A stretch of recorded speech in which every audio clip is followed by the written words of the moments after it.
Hello, this is Joe with Smoking Joe's Pit Barbecue, and you are listening to the Barbecue Central Show. Start the game! Let's go! We'll do it live. Okay. Well, do it live! I'll write it and we'll do it live! So to get that perfect barbecue, you use wood. Are you sure it's safe? Whatever. We put the lighter fluid on, strike the match, and... Oh, should we call the fire department? That might be a good idea.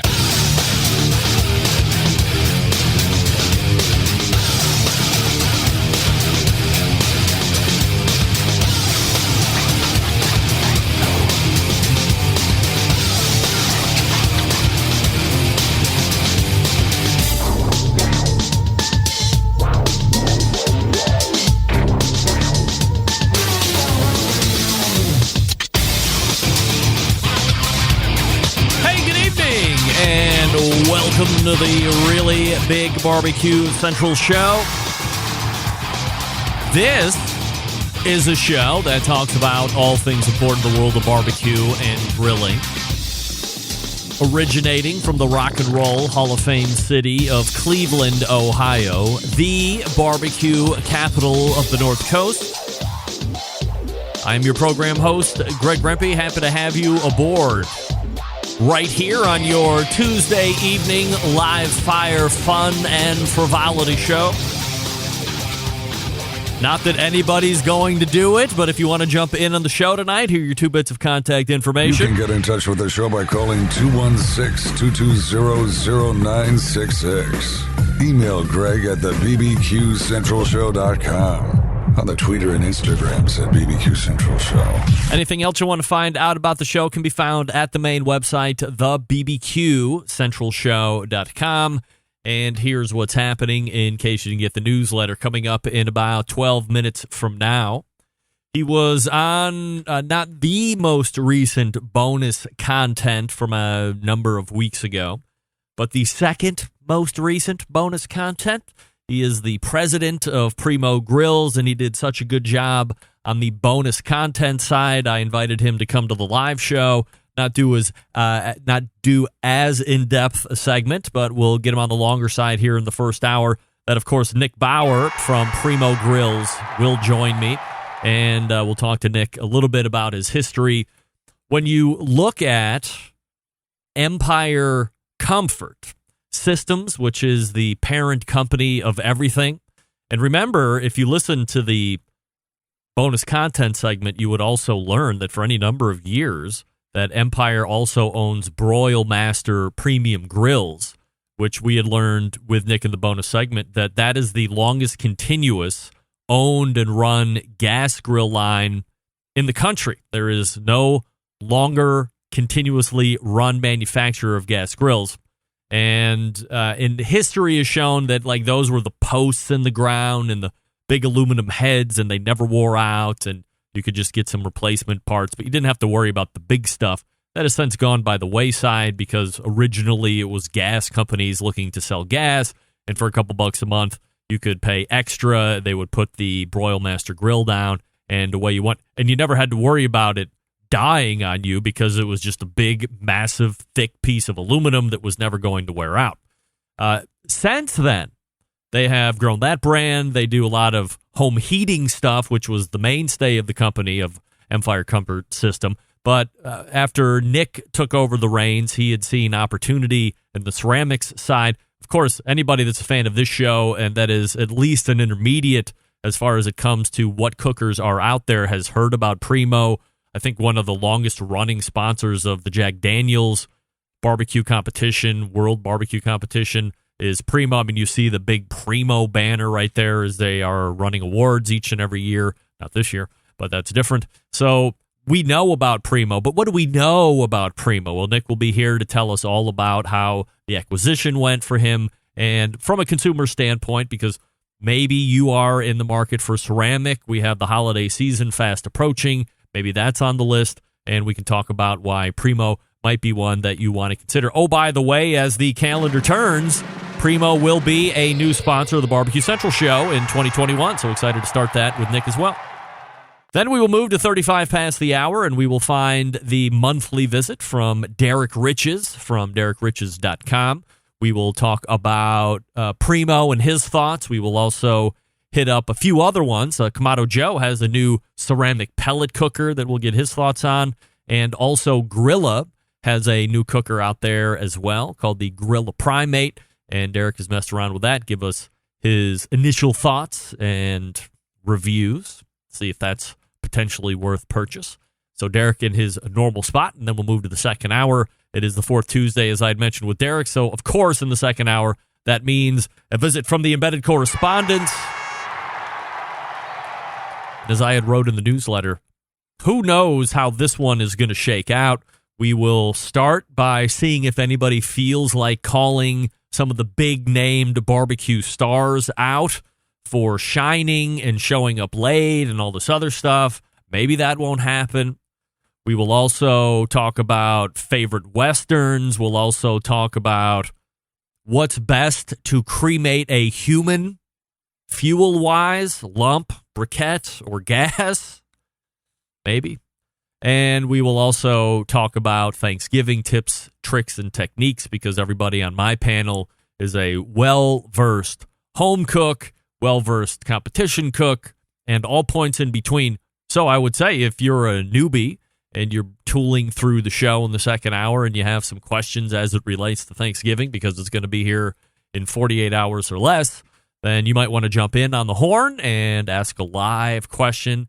And as the show moniker goes, we'll do it live. We'll answer that right here, like phone banks that you will find on your local channel 3, 5, and 8 hack TV news stations.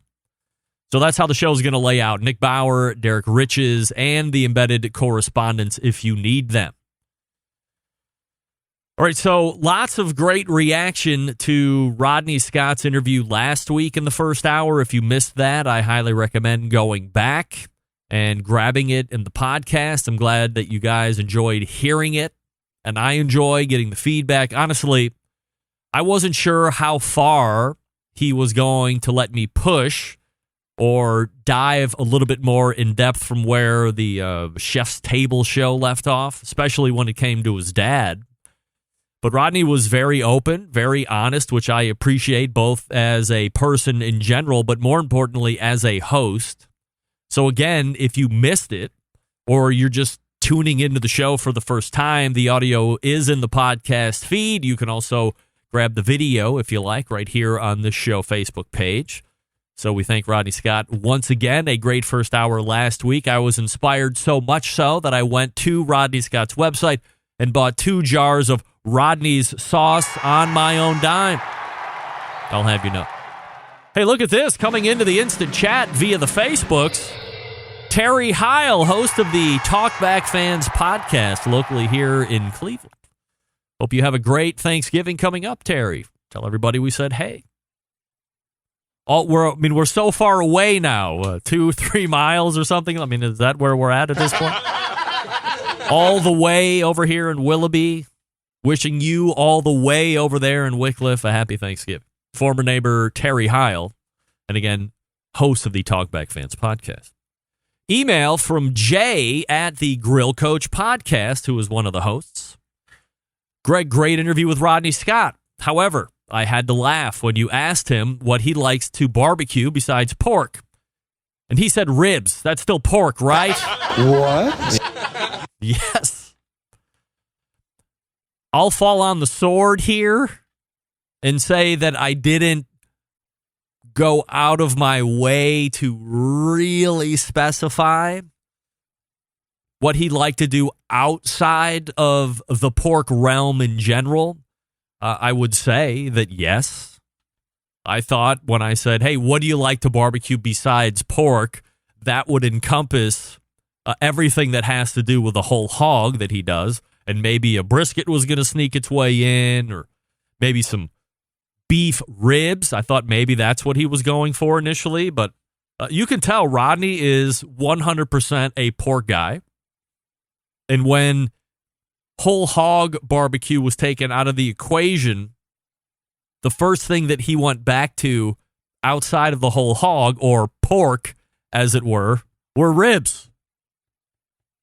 So if that's what you like, if that's your favorite thing to do, because I would venture to say, and again, as I told him last week, I'm no whole hog expert by any stretch of the imagination, but I would hazard a guess and say that when you're eating whole hog, you're probably not tearing out and eating the ribs like you normally would on a rib dinner that you would get at some other random barbecue shop, or maybe at Rodney Scott's Barbecue in Charleston, South Carolina. I don't know that to be the case. I've never done whole hog in my life. I'm just going to float that out there and see if it holds weight. Chris Visconti is saying, hope the Primo guy addresses the lid issue. My hinge bracket just failed during a turducken cook. Chris, who the hell is cooking a turducken? What are you doing? Stop that. Meathead said that that's not going to be a good experience. Don't do turducken. That's weird. I'll ask Nick about it. He's coming up. Stand by. We'll get you answers live, local, and late breaking. But first, I'll talk to you about Pits and Spits. Since 1983, they have been handcrafting smokers and grills in Houston, Texas. And in that time, established itself as one of the premier brands in high-quality offset smokers and more recently pellet cookers. Pits and Spits setting itself apart by using heavy 7 and 10-gauge steel in every cooker, fully welded construction that you can feel when you use the unit. A 304 stainless roll-top lid and front shelf on every single smoker. Why does it matter? Well, by using higher quality materials, Pits and Spits smokers reach and maintain temperatures more rapidly, allowing you to worry about the meat than the heat. And providing a fully welded smoker, you have to worry about grease or smoke leaking out of the barrel or that grill rattling apart as you roll it through the backyard. And by using 304 stainless, you're getting an heirloom quality product that you can pass down to your kids. Now, where some companies are focusing on being a low-cost provider, Pits and Spits focusing on craftsmanship and quality materials. Are there cheaper ways to make these? Sure. But they don't like tack welds, cheap stainless, or electronics that you can't trust. Having in-house manufacturing gives them complete control of the design and standards. That's not something you're finding with stuff brought in from overseas. Their steel suppliers supplying some of the best material to be used in some of the harshest conditions around, so you'd know they're going to perform. Their controllers are made right here in the States and have unimpeded transparency into the programming. Bottom line, Pits and Spits has a dealer network across the country, but if there isn't one close to you, call Coy in the shop. Tell them I called you. 844-650-6250. That's 844-650-6250. Whether you're a backyarder or a competition cook, Pits and Spits is a product for you. You can check them out at pitsandspits.com. That's all spelled out. Or you can see their pits in the wild across social media with all of their handles labeled at Pits and Spits. Again, all spelled out. Why not talk a little Primo when we come back? Nick Bauer's lined up and locked and loaded. And all the other gun references you want to make. You're listening to the Barbecue Central Show right here on the Barbecue Central Network. You're listening to the #1 most downloaded barbecue and grilling podcast anywhere. The Barbecue Central Show.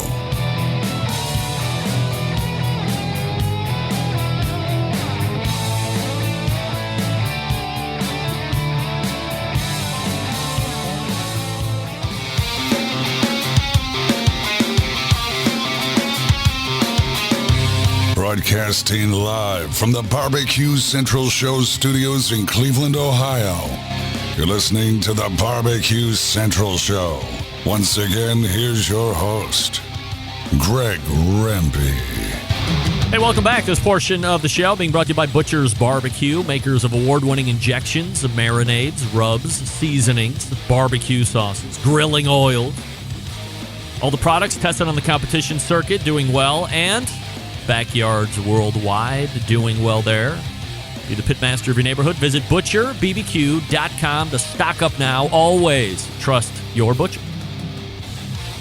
All right, first up tonight is the president of Primo Grills, a leading ceramic grill manufacturer in this industry today. Here to talk about the cooker, the history, and where they plan to go into the future.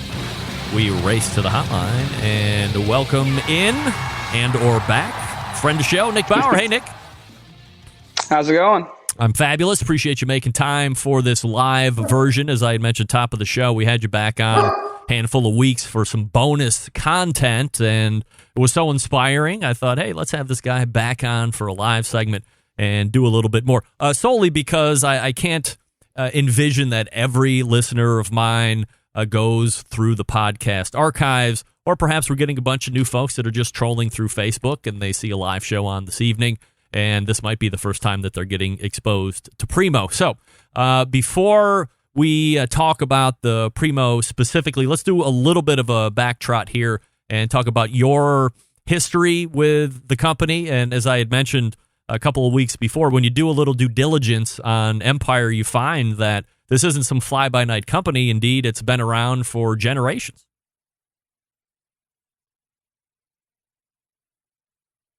Hello? You can't hear me? What happened there? We were there and we were gone. Can you, looks like he's going to disconnect and come back in. Okay, Hey, sorry about that. There you go. All right, so where did I lose you at? Basically, hi. my fault. Great, no problem. So we'll do the abridged re-ask. If you could, give us a quick history on Empire, how you come into it, because as you do a little research, you find that Empire has been around for generations. Yeah. So this is my first ever live podcast. So let's try this again, as they say. Yeah, no problem. Empire was founded by my great-grandfather in 1932. So August 26th of this year was our 88th anniversary. Wow. It's been in my family ever since. So I have the pleasure, the opportunity, it's the greatest gig in the world, being able to kind of carry on that family tradition for the last 4 generations. Do you have pressure on you, or do you feel or put pressure on yourself to continue to carry this torch? I mean, generations, typically, you get a founder, maybe a son takes it over and drives it into the ground, or mostly into the ground. If it makes it into the 3rd generation, they take it and summarily bury it from there. So you're kind of the exception to the rule. Yeah, I think it's like 3 or 4% of business make it a 4th generation. And I am by far my hardest critic on myself. Playing sports my entire life, being a Division I athlete, you learn to be very hard and critical on yourself. So as I say, regardless of what I do in my career, I'm going to be told that I was a golden spoon kid, and it was given to me by my father and my grandfather. So we try not to listen to what the people say on the outside, and try to surround ourselves with kind of the right partners and people who care about what we're doing. So it's the greatest opportunity. It can also be a curse. I have a lot of family business friends that it wasn't for them.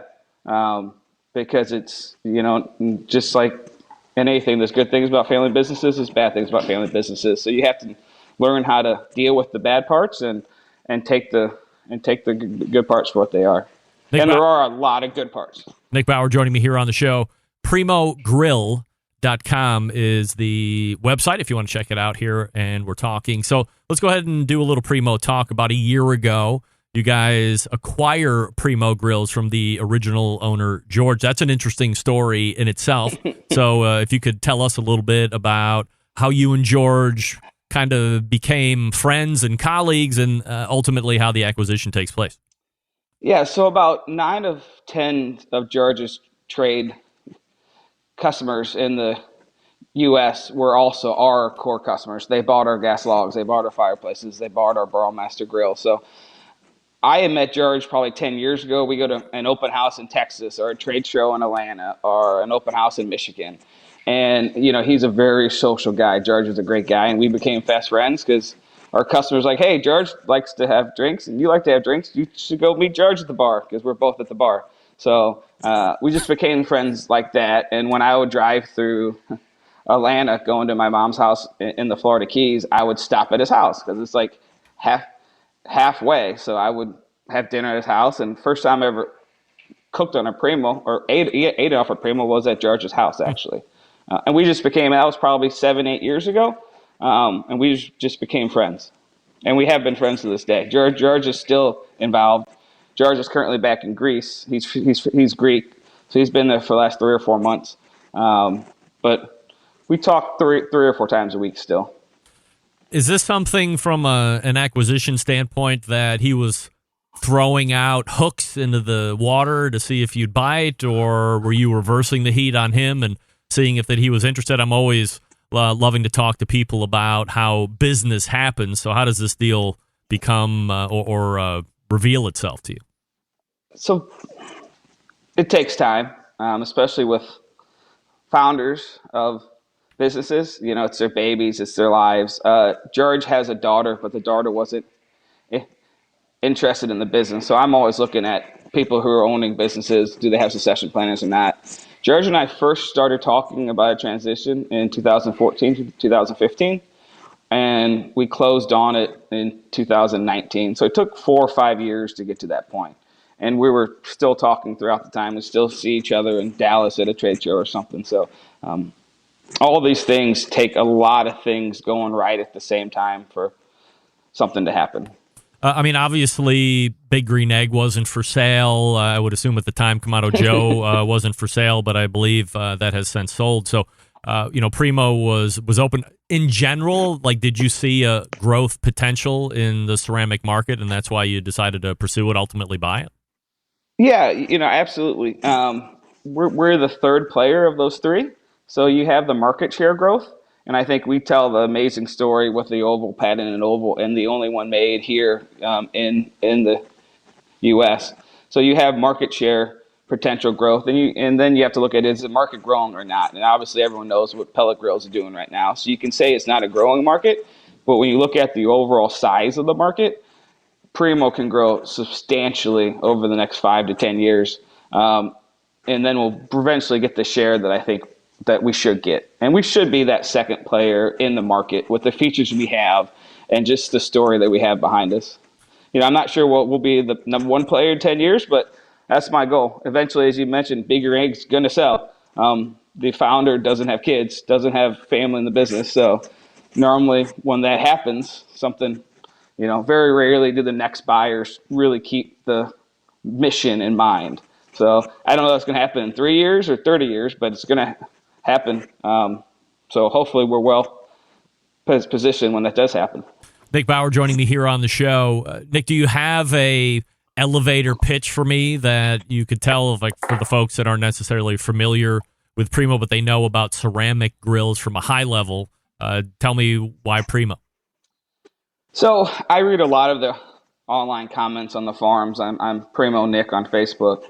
And what I see substantially is that the people, especially now with COVID in China and wanting to buy more U.S.-made product, we're the only one. We're the only one who employs Americans with our labor, and that's a big deal. And then you'll read a lot as well. I knew you were made in the USA. I didn't know you had this oval. I didn't know you could do true two-zone cooking. I didn't know you had all these other features. I just knew your black looks. My wife doesn't really want a green in the outdoor kitchen, and your black looks a lot better. But then they find kind of that patented oval design, and that's why people, they may come to us because they care about buying product made here, but then they realize that we have just as many features and are better than what the competition has. I mean, we have a round one too, if you want to buy a round one, but we don't push it. That's not, we're known for the oval shape. When you're buying a Primo, and as you read the comments and reviews online of various cookers and what have you, one of the things that I would continually hear about from some of the other brands was the cooker's great, but you buy the cooker and that's what you get. Then you have to buy a nest to really get it up off the ground and make it more servable. Then you have to buy a play setter. Then you have to buy this thing and that thing. So all of a sudden, the grill might be, less money than all of the other accoutrements and accessories to make it a efficient cooking machine. Where does Primo fall into that when you buy it? Is it cooker only, or do you get a bunch of other stuff along with it from an accessory standpoint to really get you up and running out of the box, as it were? Yeah, that's a great comment. We heard that too.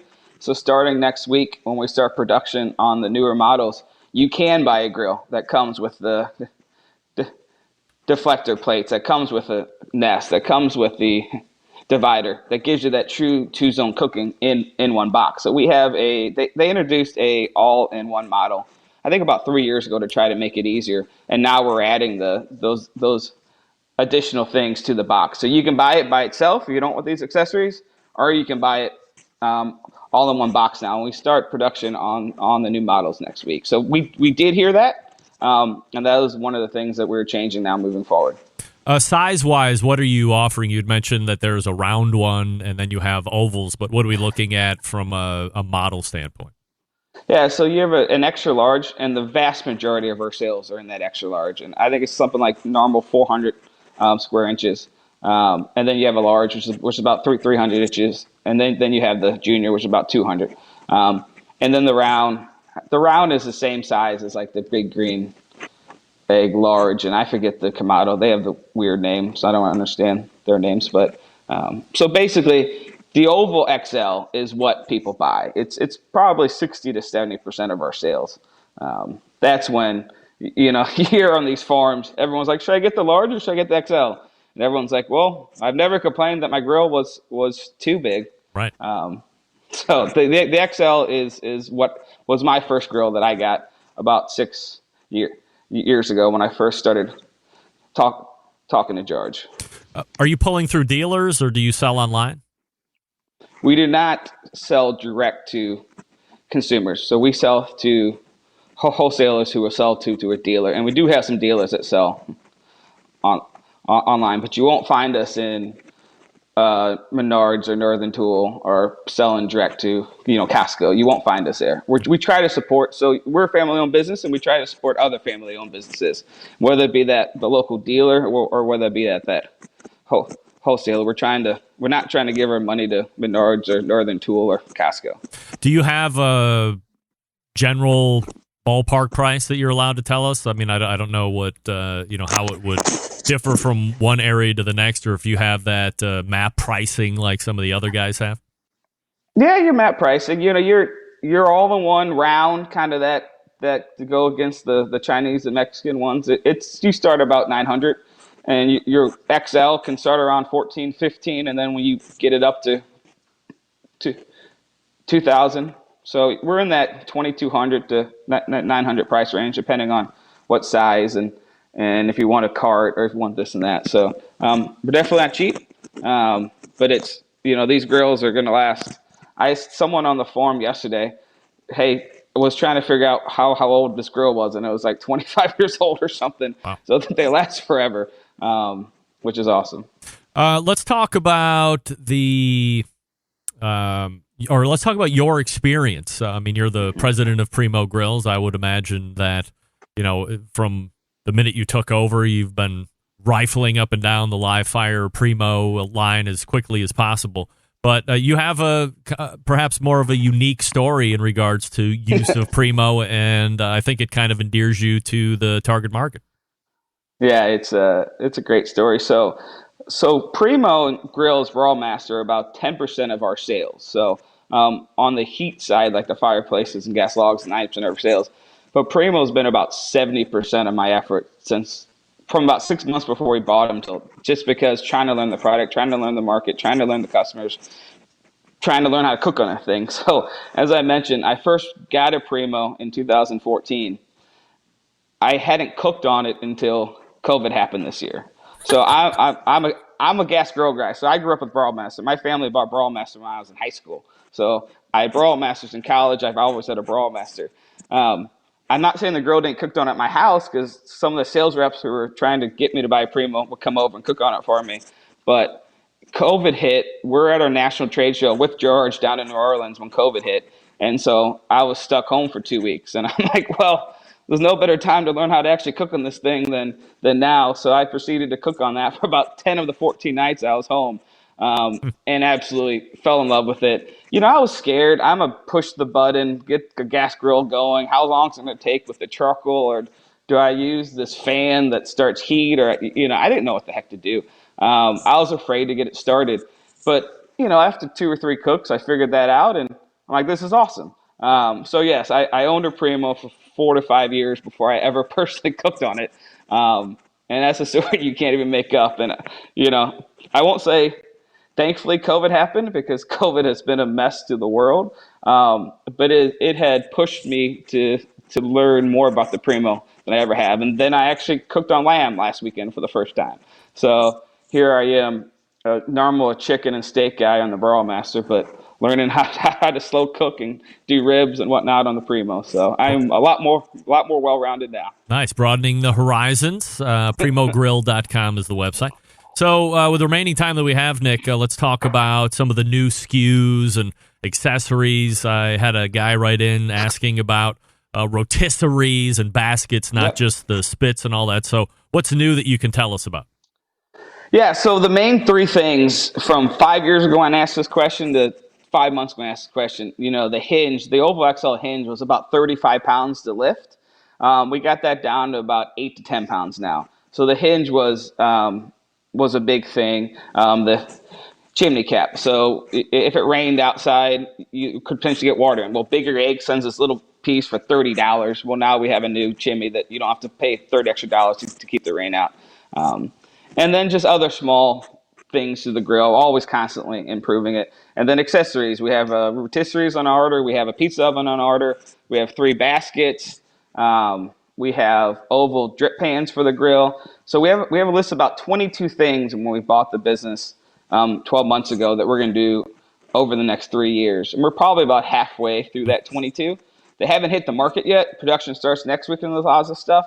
For the next 6 to 9 months, you're going to see about half of that roll out. And then the next 2 to 3 years after that, you'll see a electric Primo. So we have a patent on kind of a mini mobile electric unit. So we'll have it in normal charcoal, and we'll have a electric version. It'll be about 85 pounds or so. So we got a lot of cool stuff coming. Just keep watching the news, keep being on the social media, and you can go to our website and join the mailing list so you can see any announcements when they come out. All right, so let me ask you this last question. This was chopped in by Chris Visconti. I'll flash it up here on the screen. Does this at all go into play with what you were talking about with that new hinge system? He seemed to have one that just failed on a turducken cook. We could argue about if turducken was the one to have it fail on, but that's neither here nor there. But what is this something that you hear about, a bracket failing? So if that is having the top get loose, we've added an extra piece. So these guys that love to cook pizzas at like 900 degrees, well, metal's not designed to cook that high. You can clearly see, don't cook over 700. So we added an extra piece so the top won't fall out. If he's saying the hinge failed, I've never heard of a hinge failing. I've heard of it not being very user-friendly. So it's hard for me to answer that question. All I know is we do have new hinges. As I say, they take out about 75% of the weight for the XL.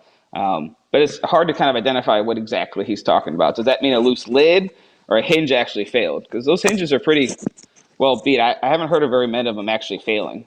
And you got customer service that could probably help this guy out anyway. So we do. We're about half staffed though. Yeah, we're half staffed. So we just had to send 2. Just had to start working from home yesterday because kids are out of school. It's our busy season on the heater side. It's an absolute mess right now trying to get people, having to set up a customer service rep that started 3 months ago, having her set up at home so she can answer calls at home while her kids are supposed to be in school. It's an absolute mess right now trying to handle. So we're sorry if we're late or we take a while or we haven't had a firebox for a while because we moved the factory. It's just, please be patient. Trust me, we're doing the best. It's not from a lack of effort or a lack of caring. It's just a really tough time right now to run a business. It is the president of Primo Grill, the website primogrill.com, and it is Nick Bauer. Nick, appreciate you taking the time this evening. Thanks so much.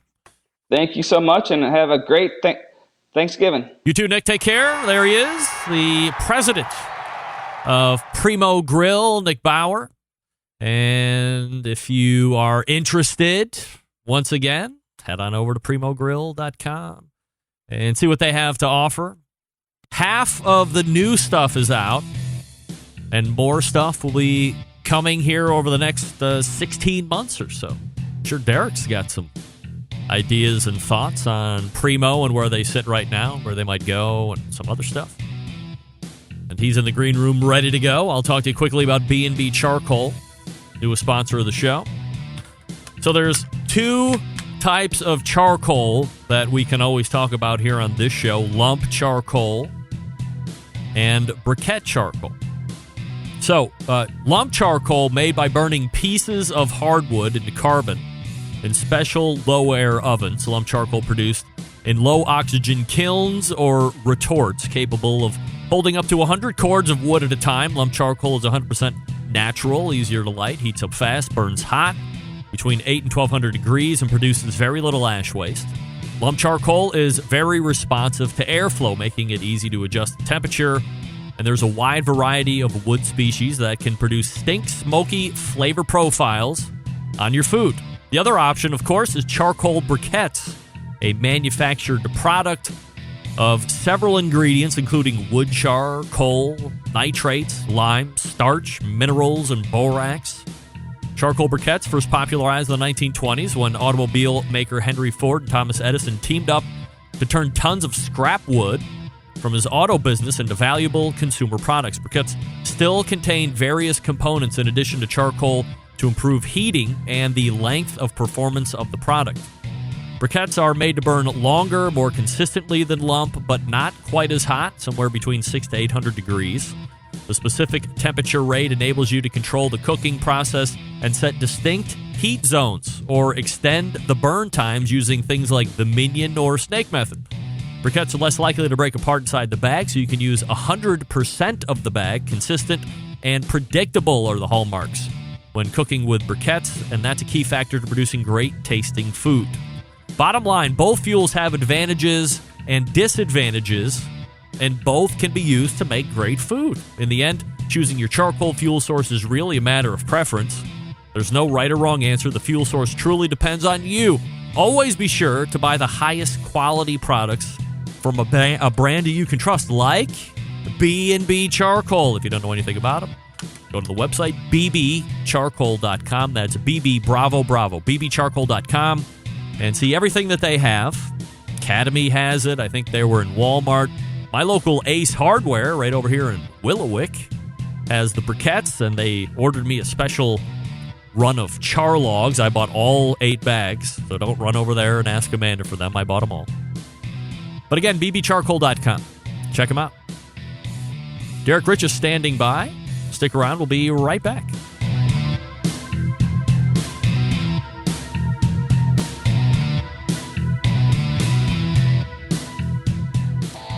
Howard Stern, Jim Rome, Dan Patrick, and Greg Rempe. The Mountain Rushmore of talk show entertainment. Now, let's get back to the Barbecue Central Show. Hey, this portion being brought to you by cookinpellets.com, your number one source for quality wood pellets. For all of your pellet-driven cookers, visit cookinpellets.com for more information or to purchase. That's COOKIN. You can also visit Amazon.com to purchase as well. You can also go to Google Podcasts and subscribe to the Cookin' Pellets podcast.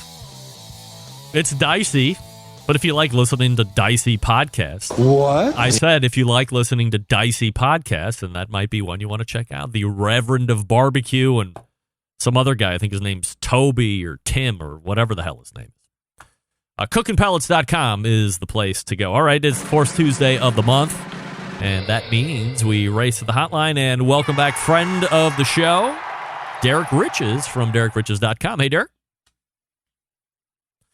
Derrick, I don't have sound on you now. This is now 2 in a row. Unbelievable. Let's try disconnecting and reconnecting. How about that? Never fails. These are things that happen. It's technology. So I will disconnect. Stand by. Maybe he'll call back in. I hate when I'm the one that's like ejecting people out. By the way, if you're wondering, I absolutely did the whole computer restart. I mean, it's unbelievable what happens. Best laid plans. Derrick, are you there? I'm here. Yes, Can you hear me? we got you. Evidently, everybody's got to call in twice today. Who knew?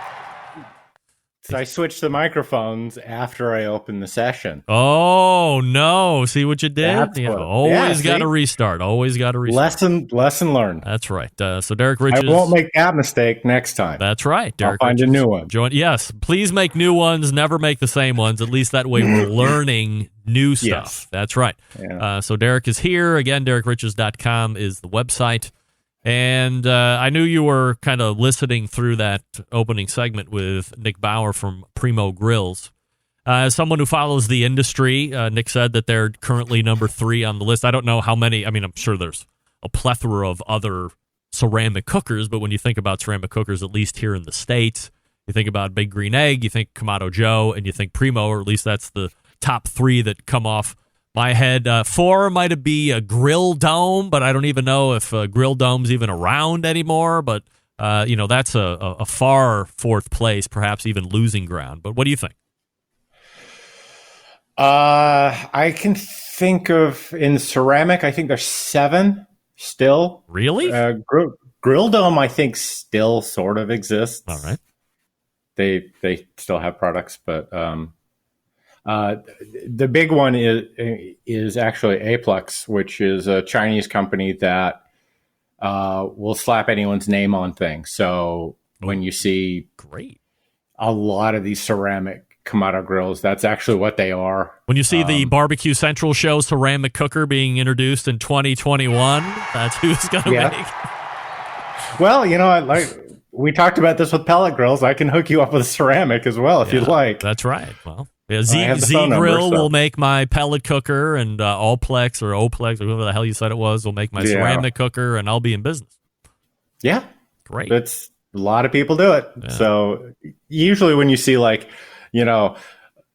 a company that's got a range of other products, and then they've kind of got a Kamado grill in the mix, this is where it's coming from. All right, so go ahead and break they're all the news same. right now. Like, who would not want us to know that that's who their private label is? Who would surprise us? I don't know who'd be surprised by it. Right. Under names, Gorilla's Kong is one of them. That they don't make their own? Surprise. I didn't know that. I thought they made their own. No, there's under name, I think Monolith is a name. Oh, Barbecue Guru. Yes, with the built-in power draft fan. Yeah. And that's one of the advantages of that. You get them to make the ceramics and put the grill together, and then you accessorize to fit what you want to do. Actually, Sapphire was an old-time Kamado maker, and they just kind of basically went out to China under the same contract. So, and anything you see is a generic store brand, same source. Yeah, right. Like didn't Cajun the Cajun Cooker Company come out with one a couple years ago? Oh, that was actually a long time ago, and everything's always 2 to 3 years for me, so it was probably like 10. That years had problems because there was some weird stuff in the ceramics. Yeah, you could tell that right off the bat. I mean, that paint job looked like it was a bad pearl paint job, like at a car show, but bad. Yeah, I think they were going for swamp look with that one. Of course, Cajun. Yes, I mean, why not have it be the swamp? It looked like it came out of a swamp, so that right. was an interesting color scheme. What do you think about Primo, though? I've always liked Primo. I've known the Primo people. I knew George Samaras from way back. They're one of the companies that kind of came up right after Big Green Egg. As a matter of fact, if you've got an hour, I think you can walk between where Primo used to be and where Big Green Egg is. Oh wow! In Tucker, Georgia, north of Atlanta. So that's kind of how close they are and everything. I like Primo for the reason that I like the Oval XL. I like the shape of it, and I like the functionality of it. I think it's they went in a different way. They said, "Hey, what if we elongated it, and that will differentiate us?" And it did, and it's a great unit, and I've always really liked it. Do you think that having a younger El Presidente will give them some hope to at least overtake Kamado Joe. I would assume KJ's number 2 at this point, and put them in a position to. I mean, do you ever think that somebody will hop up and overtake a Big Green Egg in our lifetime? That's kind of hard to imagine, especially now that you can buy a Big Green Egg at an Ace Hardware. They have a much larger distribution, and Big Green Egg is really big internationally. They have the largest international distribution, so I don't foresee that happening anytime soon.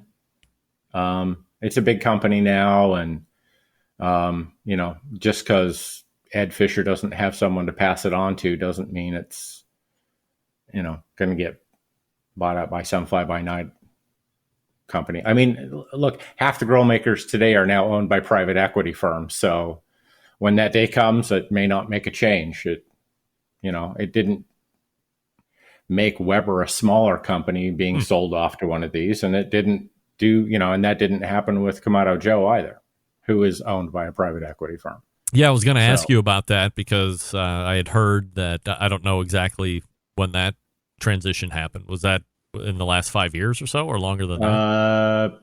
Fall 2018. Okay, so not too long ago. No. And that was, the founders were going to stay with the company and they would be there, and now their LinkedIn profile says retired. That was Bobby. Bobby, right? Bobby. I talked to him on the phone a handful of times over the course of his run as owner. Yeah. A good guy. Yeah, nice guy. Very nice. Yeah. Real, very driven person. Yeah. Salt of the Very earth, driven. I think. Yeah, no doubt. Yeah. So keeping in the Kamado Joe talk, let's talk about this Kamado Joe pellet cooker that we saw come out. I remember when I had Nick on a handful of weeks ago for our bonus content segment, I had just tossed out the idea of, hey, Primo has this gas ceramic cooker that they had released a handful of years ago, and it wasn't really doing anything. I said, do you foresee a time where you would have a ceramic pellet cooker? And he said, we listen to our base of customers. The base of customers is not chanting for a pellet ceramic cooker, so we're not going to go out of our way. And oh, by the way, Kamado Joe just brought one to market and nobody's buying it up. So what do you think about the pellet cooker from Kamado Joe, and what is the success that you're hearing? Well, one point on Primo's gas grill is I think it retails at around $4,000. Yeah, I mean, it's very expensive. One of the reasons why it's not selling. The Kamado Joe pellet is the Kamado Pellet Joe, as it's called, I guess. It has been in development now for about 2 years. There was a prototype that showed up in Germany quite a while ago at the Spoga event there, and then it just kind of vanished for a while. So it's now kind of on the market, but you can't find one to buy, and none of the main retail channels that I've talked to kind of have a very firm date on it. I think they've got it there. It's just not in a large enough number to really be sold. So I think this is kind of we're going to be looking at really next year for this. I think they just wanted to kind of try and see if they could get Christmas orders. And Did I you think see that retails for around $2,000. I was going to say it's $2,000, so I mean it's not less expensive than getting an XL version of any ceramic cooker otherwise. Well, yeah, for $2,000 you can get a great ceramic Kamado, or you can get a really good pellet grill. So the question is do you want both? And there's a couple of things that are kind of jumping out at me with the Kamado Joe's pellet grill, and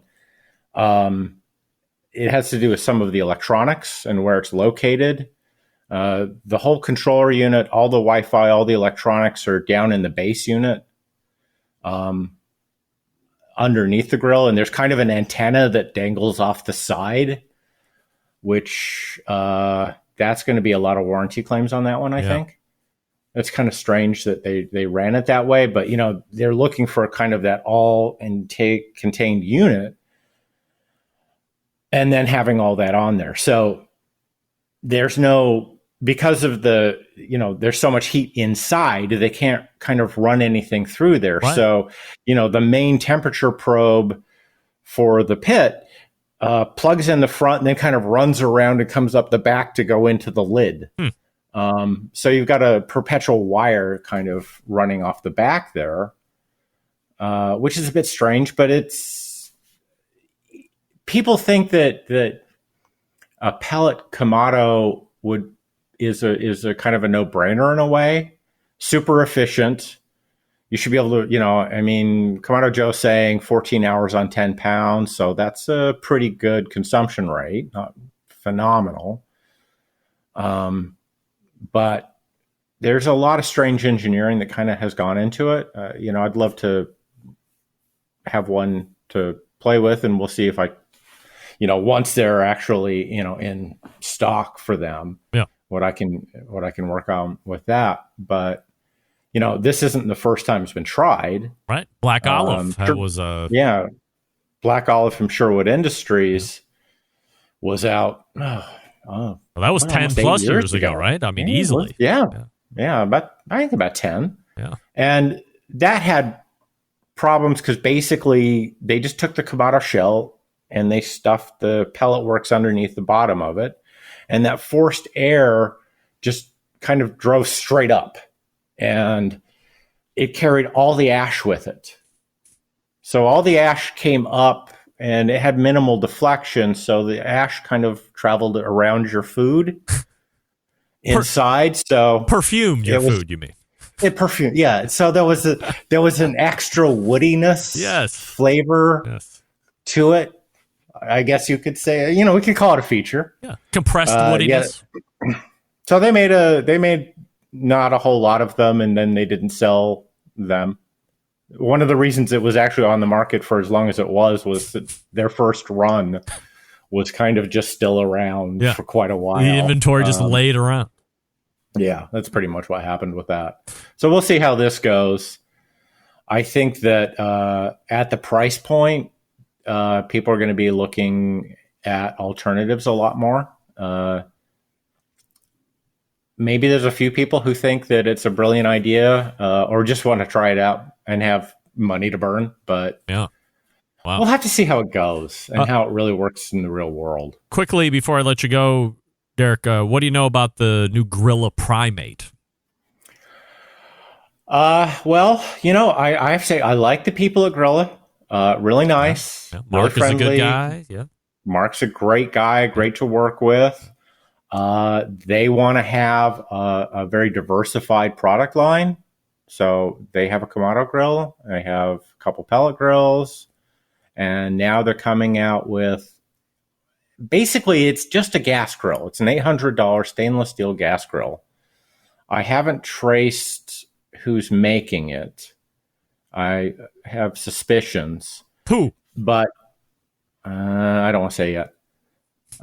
Hypothetically. I need like one more piece of information. When I first saw it, I thought it was actually coming out of Chant Group, Chinese manufacturer. They do tons of contract work, but the price point says it's not. I don't think it's a relabel out of Next Grill, but it might be coming out of the factory that, some of the factory family that's producing their pellet grills.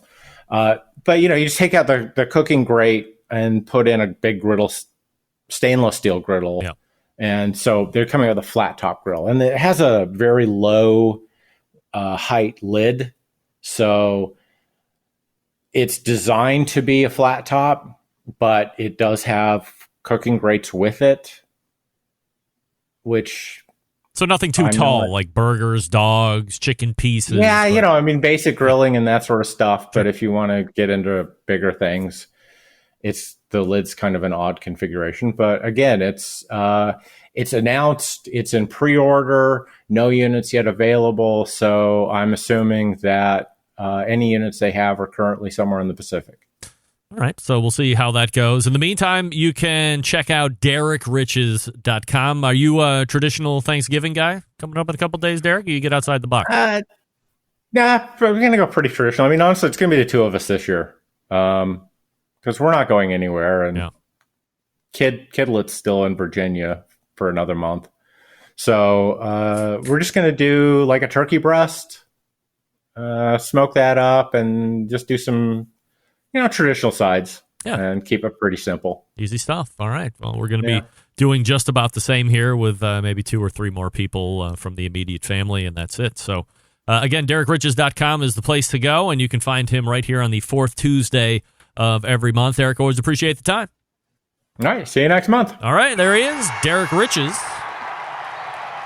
And we will see what's happening with Derrick next time we visit, because it could be Christmas time. Not only could it be, it will be Christmas time. Holiday season. So by the time we get around to him, it'll be like last minute stuff. Maybe it'll already be past. Who knows? I don't know. We'll see. I agree with him, by the way. $2,000 for a pellet cooker and a Kamado. I will go higher end. I'll start looking at Mac. I'll start looking at the Timberline series. Maybe I'll get a couple of Ironwoods. Who knows? Maybe I'll get 2 Prime line Jim Buoys. Why not? Prime Plus even, with the lights inside. In any event, go to SouthsideMarket.com and buy it all up. Established in 1882. Southside Market Barbecue, the oldest barbecue joint in Texas. They've been owned and operated by the same family for 3 generations. Offering premium Central Texas barbecue. Slow smoked over real wood. Shipping, distributing, and manufacturing sausages for companies across the U.S., from food trucks to multi-chain restaurants. Southside Sausage can be on your menu, too. All meats processed in the on-site USDA-inspected facility. A trusted partner with a focus on quality and authenticity. Wholesale options are available. Shipping nationwide via FedEx. You can also get them through food service distribution. Cisco, U.S. Foods, and Martin Foods, just to name a few. Co-packaging capable, from research and development to package completion. They can follow your recipe or help you develop something brand new. Private label opportunities are also available. Visit SouthsideMarket.com and go to, as you're checking out, if you want to save 10%, promo code BBQ Central, all one word and lowercase. BBQ Central. That's BBQ CENTRAL. Again, all one word and lowercase. Get you 10% off everything at SouthsideMarket.com. So get your sausages and your slammers and everything else in between, your briskets, turkeys. Hurry! 10% off. We're back to wrap the first hour right after this. Stick around. We'll be right back. You're listening to the #1 most downloaded barbecue and grilling podcast anywhere. The Barbecue Central Show.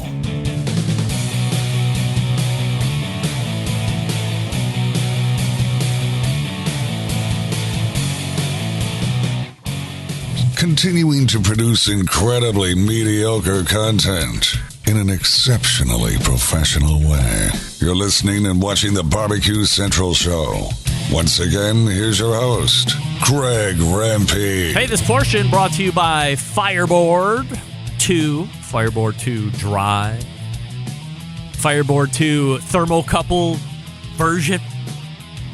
Monitor up to 6 different temperatures simultaneously. Connect to Wi-Fi for cloud-based monitoring, or connect via the red, white, and blue hoo-hoo toots. Available to accessorize with your Alexa or Google Assistant. Fully integrated with both. You can find out more by visiting fireboard.com or call 816-945-2232. That's 816-945-2232. And again, for you high heaters, Fireboard is making the thermocouple version, which will go up to 1,200 degrees. So if you're a pizza oven guy and you want to monitor the internal pit temperature of your pizza oven, that nomenclature is poor, by the way, on my part. If you want to know the temperature inside your pizza oven, where you cook in the whole part, stick in the thermocouple there. It's made to go really hot. Takes a licking, keeps on ticking. There are accessories to get you out to that 6 ports as well, so head on over to fireboard.com and check them out. Thanks again to Derrick Riches for joining me last segment, talking about Kamado Joe and Primo and the new Grilla Primate, which is a gas grill I didn't know anything about. We point to the second hour. Stick around. We'll be right back.